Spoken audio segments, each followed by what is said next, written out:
nanti presidennya militer. Akan terjadi resesi ekonomi di Indonesia. Ini penting untuk saudara, yaitu puncaknya di tahun 2035. Cina menguasai ekonomi seluruh Indonesia. Yang tidak bisa dikuasai Cina, ingat salah satunya apa?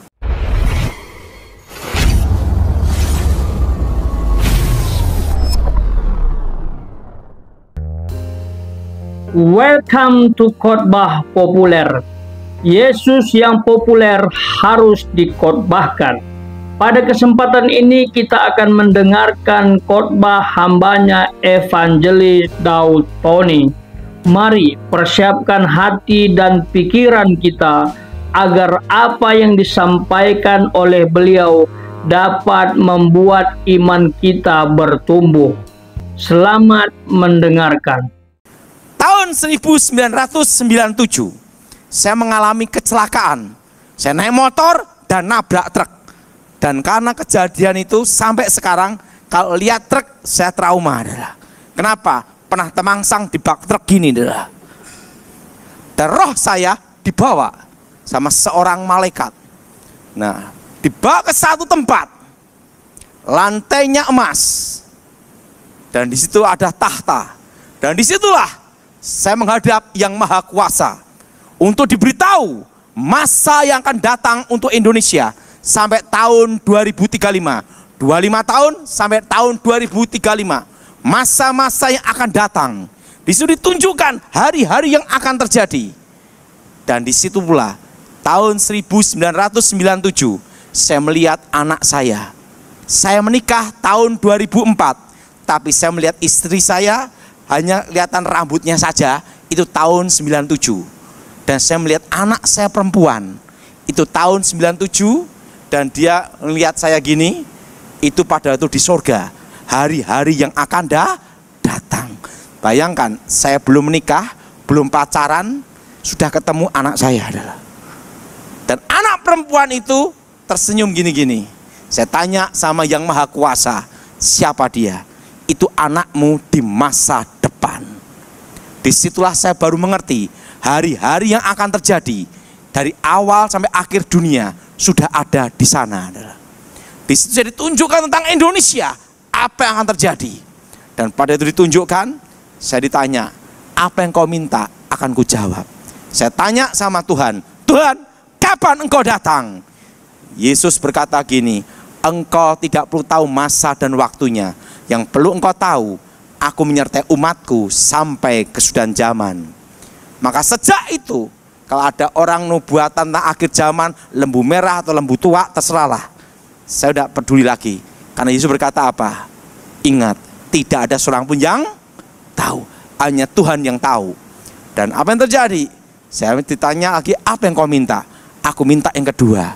Jangan beri aku kekayaan. Nanti kalau aku kaya, lupa siapa engkau. Dan jangan beri aku kemiskinan. Karena orang miskin itu susah, modalnya nekat, betul? Aku minta satu aja Tuhan, cukup bisa beli apa-apa. Dan apa yang terjadi? Di surga nanti tidak ada nama Allah. Nama Yesus asli adalah Yeshua Hamasyah. Di sana ada namanya Yahweh. YHWH Elohim. Dan waktu itu saudara, kembali engkau ke muka bumi. Saya hidup kembali dan membawa pesan itu, masa yang akan datang sampai 2035. Dan apa yang terjadi? Tahun 2001, waktu itu ajudan Megawati, Kolonel Edi Wibowo, menemuin saya di Pondok Indah. Waktu itu saya berkata sama Kolonel Edi Wibowo bahwa Susilo Bambang Yudhoyono akan jadi presiden tahun 2004. Karena saya melihat tahun 1997 presidennya Susilo Bambang Yudhoyono. Langsung Kolonel Edi Wibowo berkata, itu tidak mungkin. Karena incumbent adalah Megawati dan saya adalah ajudan Megawati, di begitu. Dan kakak ipar saya adalah SBY. Dan kakak kandung saya Ani Yudhoyono. Tetapi kalau sampai kakak saya jadi presiden, manusia yang paling saya cari di muka bumi adalah Daud Tony. Karena satu-satunya manusia di muka bumi yang berkata SBY pasti jadi presiden tahun 2004. Dan apa yang terjadi? Begitu SBY jadi presiden, langsung Kolonel Edi Wibowo nemuin saya, dan saya diminta untuk ngawal presiden. Dan saya menjaga presiden secara senyap dan rahasia selama berapa lama? 10 tahun. Setelah 10 tahun saya resign. 2014 saya berhenti. Dan tahun 2021 saya dipanggil ada di Binagraha untuk ketemu Jenderal Muldoko, Kepala Staf Presiden. Itu di Binagraha dia ngomong sama saya tentang masa depan Indonesia, tentang Wapres dan Capres. Waktu itu saya bicara sama Kepala Staf Presiden bahwa nanti di tahun 2024 Cawapresnya adalah Gibran Rakabumi. Itu tahun 2021. Saya mau tanya, siapa yang pernah melihat media sosial tentang Gibran? Saya bicara 2022, angkat tangan coba. Itu saya bicara di Kepala Staf Presiden tahun 2021. Waktu itu Jenderal Muldoko berkata demikian, orang mungkin tidak bisa mas, karena undang-undang mengatakan harus di atas usia 40. Saya berkata sama Jenderal Muldoko, yang Maha Kuasa sudah memperlihatkan saya bahwa nanti Wapres tahun 2024 kunci kemenangan calon terkuat namanya ini. Dia berkata tidak mungkin. Dan tahun 2022 tepatnya di gedung AH Nasution, Kementerian Pertahanan, lantai 9. Waktu itu ada Mayor Jenderal Glenny Kerupan, timnya situ. Saya berkata sama dia, Glenn, percaya sama gua. Di tahun 1997 saya melihat Wapresnya adalah seorang anak muda dan wajahnya seperti ini. Dan itu namanya Gibran Rakabumi Raka. Waktu itu langsung gini, Mas, ndak bisa. Kenapa ndak bisa? Karena ingat umurnya.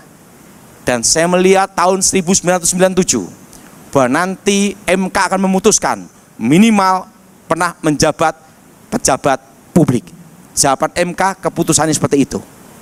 Makanya sebelum Pilpres saya khotbah di tempat ini, calon terkuat Gibran, betul? Yang masih ingat angkat tangan coba. Dan itu sudah saya bicarakan tahun berapa? 2022 di Kementerian Pertahanan, lantai 9 gedung AH Nasution. Nah, boleh cek semua adalah. Nah, dan apa yang terjadi? Waktu saya ngomong demikian, tidak ada yang percaya. Nah, tahun 2023 saya dipanggil kembali, ngobrol lagi di Kementerian Pertahanan. Saya bicara, nanti presidennya militer. Siapa? Prabowo. Wapresnya siapa? Gibran. Tetapi saya tidak boleh ngomong di publik. Kenapa? Saya ngomong calon terkuat militer 95%, Gibran calon kuat. Karena kalau saya ngomong di media sosial, ditangkap saya dah. Bawaslu dah. Nah, saya ngomong 95% aja. Tapi di Kementerian Pertahanan saya berkata, presidennya ini, wapresnya ini, pasti terjadi. Makanya tahun 2023 langsung saya khotbahkan, capres militer, wapres Gibran. Masih kan, saudara? Coba angkat tangan, saudara. Itu tahun 2023 di media sosial semua, saudara. Dan sampai terjadi 2024 begitu MK memutuskan masuk bursa cawapres, langsung saya ditelepon dari Kementerian Pertahanan, Mas, 1 atau 2 putaran, aku belum lihat. Aku hanya lihat cawapresnya ini, presidennya ini. Oke. Begitu selesai, dek, menang Prabowo Gibran. Telepon lagi saya, dilantik ndak? Aku ndak lihat juga. Yang penting aku ngelihatnya ini. Nah, ya pasti dilantik lah. Nah, di situ saya memberitahu akan terjadi resesi ekonomi di Indonesia. Dan saya bicara itu sejak tahun 2021. Resesinya adalah puncaknya di tahun 2025. Dan inilah awal dari resesi. Yang jadi pertanyaan, Palangkaraya gimana? Aman semua. Ingat, Palangkaraya tidak terasa resesi ekonomi karena alamnya, tanahnya luas. Kalau mau makan susah, mudah. Modal pancing, cari ikan. Ingat saudara, resesi ekonomi hanya akan terasa berat pada waktu di Jakarta. Di Palangkaraya hanya akan terasa harga-harga pangan naik. Jadi intinya satu, dari tahun-tahun lalu saya berkata semua harus berkebun. Masih ingat? Yang masih ingat angkat tangan semua. Nah, sudah waktunya semua berkebun. Karena akan terjadi resesi ketahanan pangan. Resesi pangan itu akan terjadi 5 tahun lagi. Jadi semua harus disiapkan semuanya. Dan perlu tahu, ini penting untuk saudara, yaitu puncaknya di tahun 2035. Tahun berapa saudara? Cina menguasai ekonomi seluruh Indonesia. Yang tidak bisa dikuasai Cina, ingat salah satunya apa? Palangkaraya. Kenapa? Karena ada hukum adat dan pembatasan hak kepemilikan tanah. Ini membuat Palangkaraya aman di tahun 2035. Dan ingat, bisnis apa yang tetap bertahan? Pertama adalah pertanian perkebunan. Jadi sekarang generasi sekarang, ini pesan penting untuk saudara untuk menghadapi tahun 2035. Bisnis yang akan bertahan seterusnya adalah perkebunan, pertanian. Jadi saudara semua harus bercocok tanam, kembangkan ketahanan pangan. Siapa yang setuju angkat tangan? Nah, dan perlu saudara tahu, tahun ini dikatakan generasi Z, betul? Tahun depan adalah generasi Alpha, awal. Semua dimulai dari nol lagi. Nanti generasi berikutnya, generasi saat ini, dan generasi ke depan, tahun depan, hanya mengharapkan 4. Warisan, hibah, wasiat, dan dimodali orang tua. Ngomong sama sebelahnya, anak-anaknya, ingat itu. Jadi ingat, kenapa? Karena perpajakan akan diperketat. Lulus sekolah, punya uang 2 miliar, ditanya, kamu kerja apa? Penghasilan dari mana? SPT-mu apa? Aliran dana dari mana? Itu yang dicek semua mulai tahun depan. Maka saya beritahu, tahun depan adalah apa? Generasi Alpha. Apa saudara? Siapa yang setuju angkat tangan saudara? Memulai dari nol. Makanya sejak tahun 2021 semua saya suruh untuk apa? Beli tanah semua. Untuk apa? Untuk mempersiapkan generasi Alpha. Jelas? Jelas? Jadi ingat, anak-anak semua harus baik-baik sama orang tua. Ingat, yang modali siapa? Siapa yang setuju orang tua angkat tangan? Dan ingat saudara, itu akan terjadi tahun depan. Generasi apa saudara? Alpha.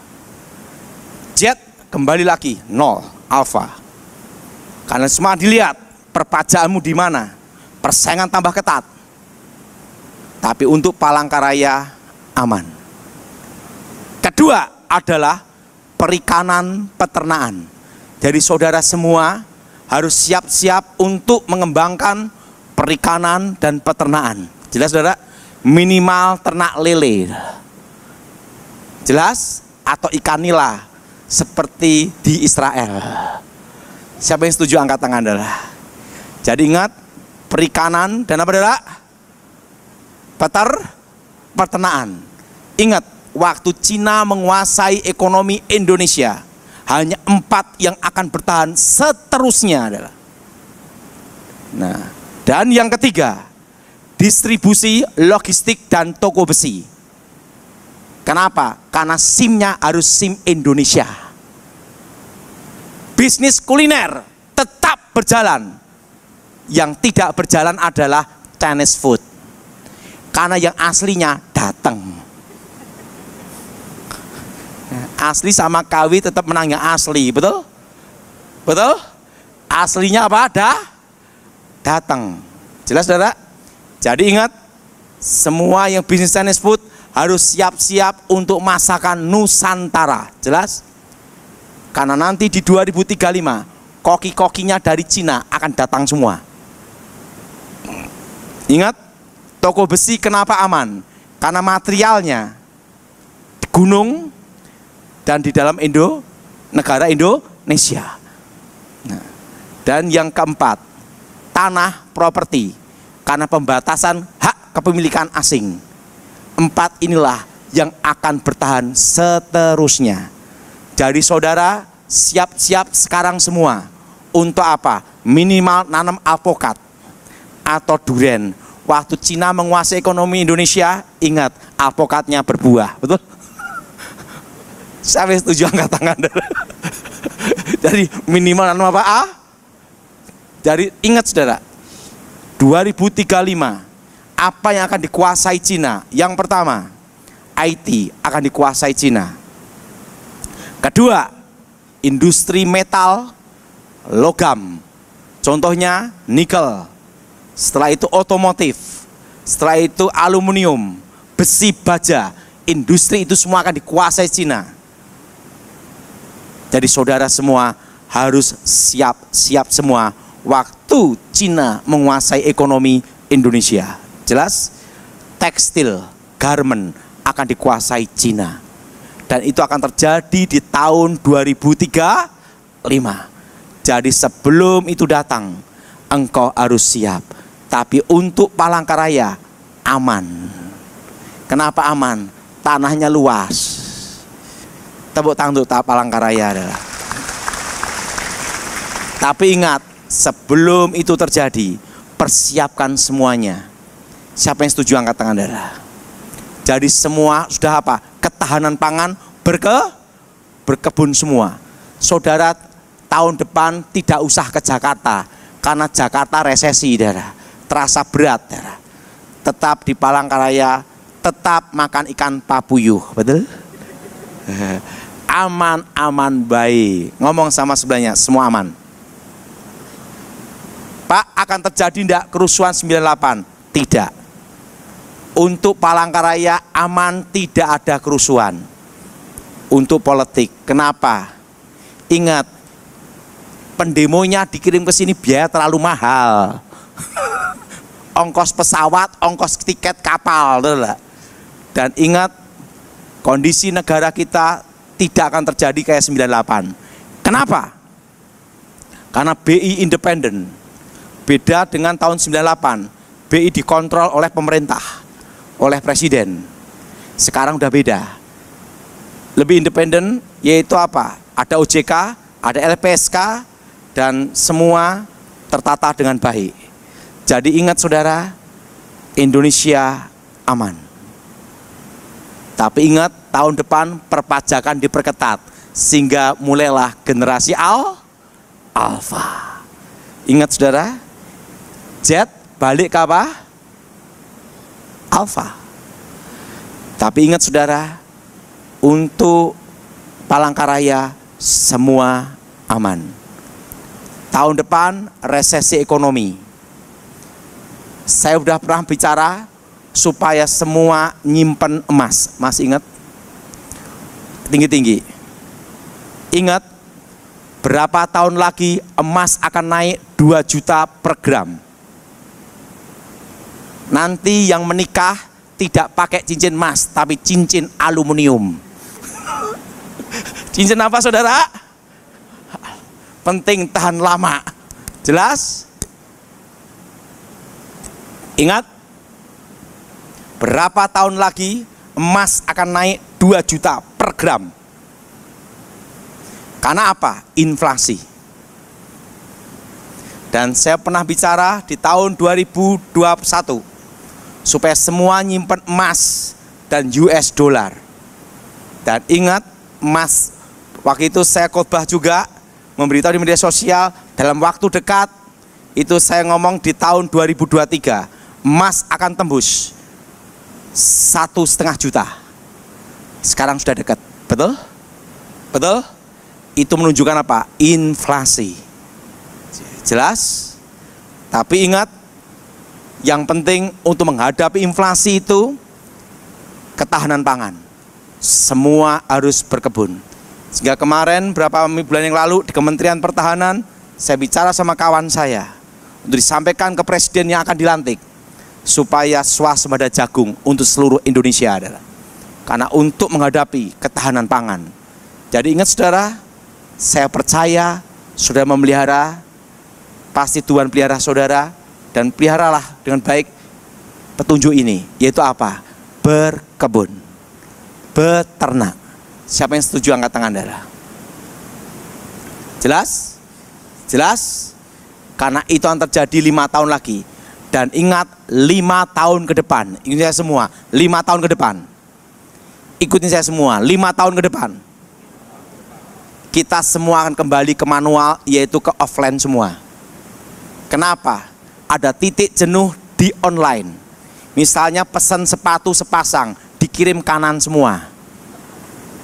Nah, ingat, akan kembali nanti ruko-ruko, restoran-restoran, mall semua, kembali ke manual semua.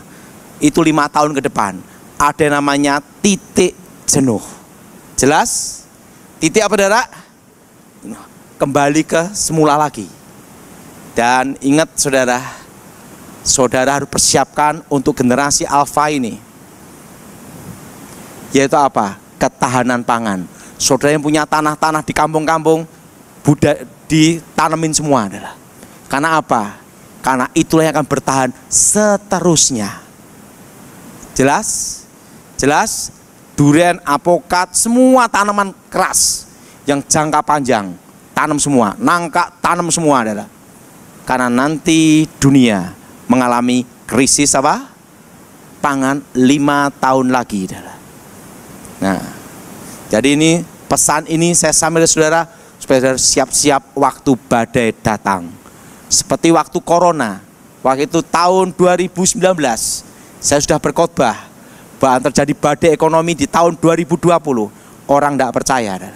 Begitu terjadi badai ekonomi berhenti gara-gara apa? Corona, betul? Nah, sekarang saya nyampaikan pesan untuk saudara-saudara semua untuk siap-siap 5 tahun ke depan dan tahun 2035. Saya hanya menyampaikan pesan terakhir itu. Pak, setelah 2035 gimana? Belum dapat petunjuk selanjutnya adalah. Nah, ada yang tanya sama saya, Pak, nanti presidennya 2029 siapa? Dalam waktu dekat sebelum pemilihan sudah saya kasih tahu semua. Tapi yang jelas satu, sekarang apa? Bertahan. Dan pesan saya juga katakan apa? Jangan utang bank. Masih ingat? Ya masih ingat, angkat tangan saudara. Karena kondisi ekonomi seperti ini sampai tahun 2026. Jelas? Bertahan. Apa saudara? Nah, ekonomi akan bergerak seluruh Indonesia itu tahun 2027. Jadi saudara betul-betul bertahan di sini. Nah, itu petunjuk yang saya sampaikan untuk saudara semua supaya siap menghadapi sebelum datang akan terjadi.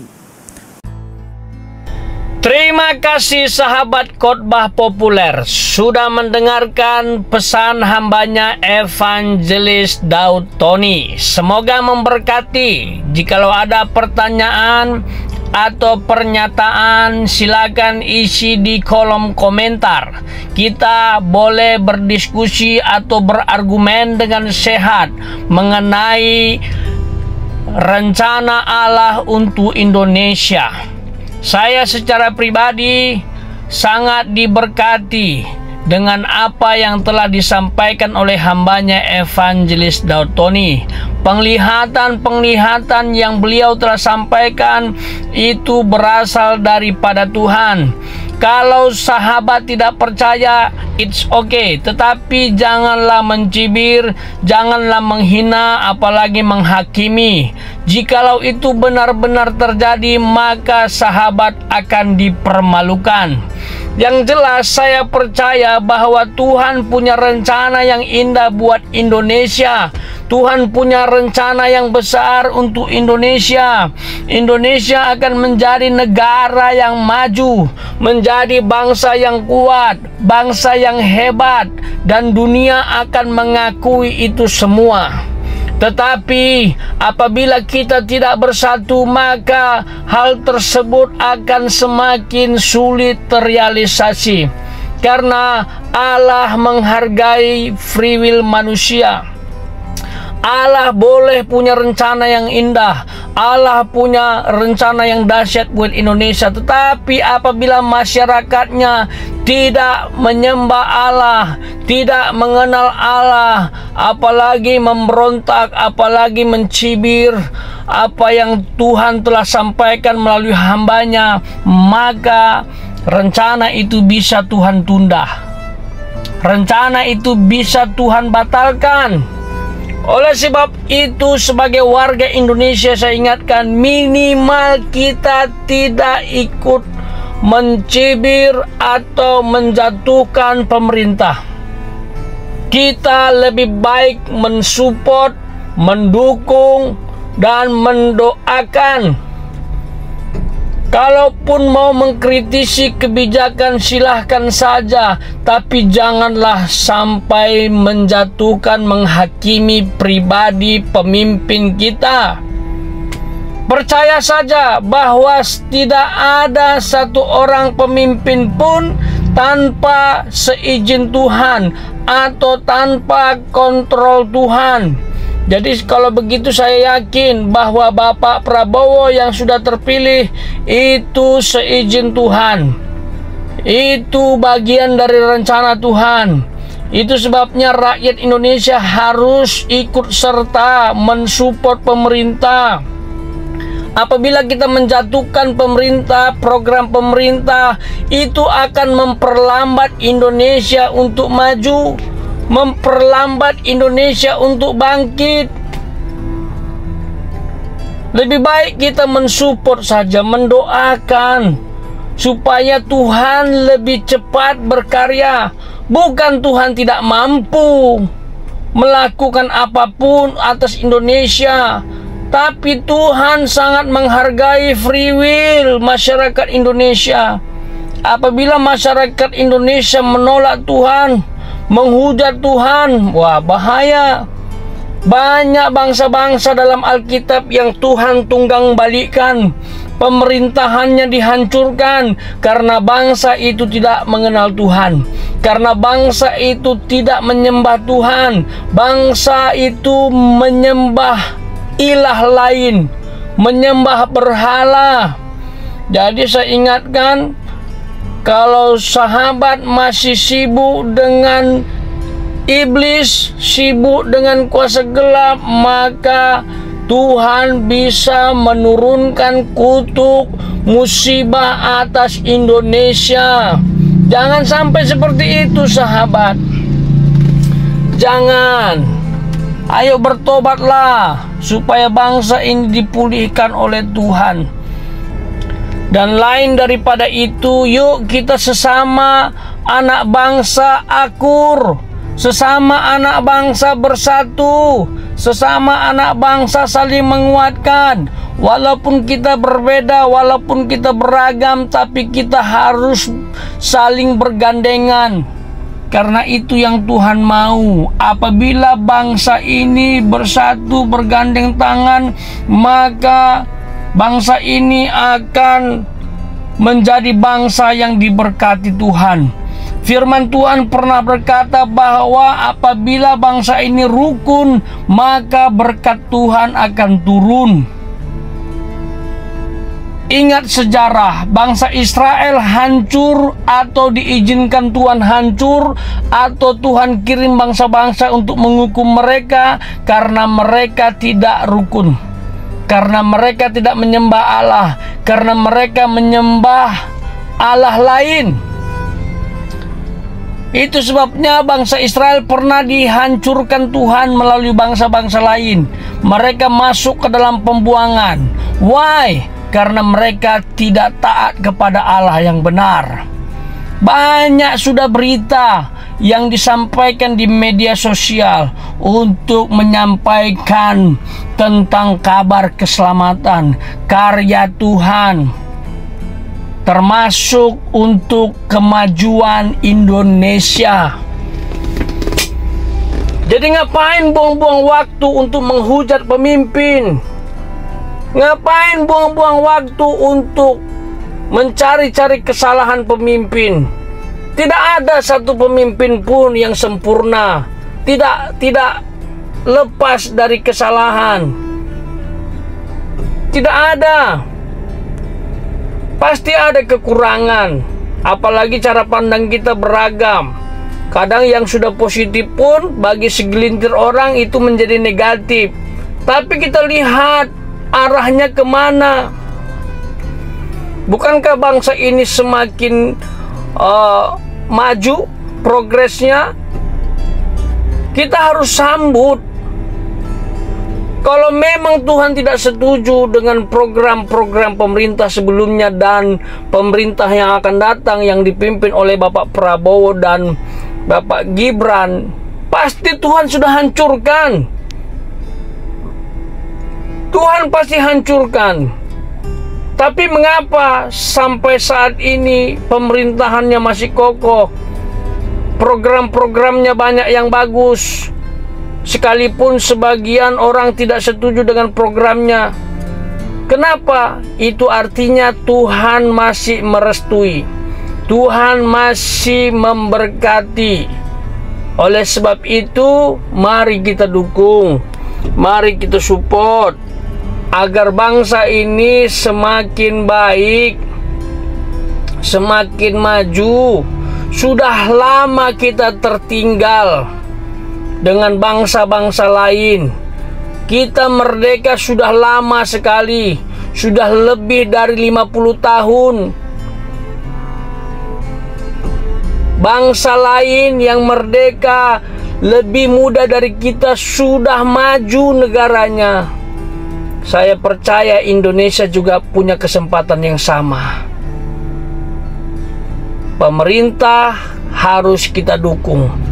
Rakyat harus bersatu. Jangan lagi mau terpecah belah hanya gara-gara keyakinan, agama, ras, budaya. Jangan. Kita Bhinneka Tunggal Ika. Dari Sabang sampai Merauke, kita Indonesia. Ingat itu, sahabat khotbah populer. Saya secara pribadi percaya Tuhan akan bangkitkan Indonesia menjadi negara yang diberkati Tuhan, menjadi negara yang dipakai Tuhan untuk menjadi berkat bagi negara-negara lain. Orang akan melihat bangsa ini sebagai bangsa yang diberkati Tuhan. Tuhan bertahta atas bangsa ini. Tapi itu terjadi apabila bangsanya, warganya, umatnya datang kepada Allah, menyembah Allah, berhenti melakukan persekutuan dengan kuasa gelap. Karena itu akan menghambat berkat Tuhan atas Indonesia. Hati-hati, Tuhan bisa murka, sahabat khotbah populer. Saya pikir ini saja yang saya bisa sampaikan. Dan beritakan juga kabar baik, beritakan juga kabar damai sejahtera kepada keluargamu, kepada teman-temanmu, kepada warga sekitar di mana engkau tinggal, agar Tuhan juga memulihkan hidupnya. Jangan sampai kita tidak bekerja, karena Tuhan memakai umatnya, memakai hambanya, memakai anak-anak Tuhan untuk menyampaikan firman Tuhan. Sampaikan pesan penting ini kepada orang-orang sekitar sahabat, yaitu mari kita dukung pemerintah, mari kita doakan pemerintah, karena menentang, melawan pemerintah yang keputusannya belum tentu salah, itu sama dengan melawan ketetapan Tuhan. Jadi setelah kita mendukung pemerintah, kita mendoakan pemerintah, kita juga harus membantu pemerintah dalam mensukseskan program-programnya, baik menentas kemiskinan maupun untuk membantu orang berubah supaya kriminal berkurang, supaya orang banyak bertobat kembali kepada Allah. Karena negara yang banyak kriminalnya juga itu menjadi beban negara. Jadilah pendamai dimanapun engkau berada. Sampaikan kasih Tuhan kepada setiap orang, agar negara kita dilawat Tuhan. Tuhan Yesus memberkati.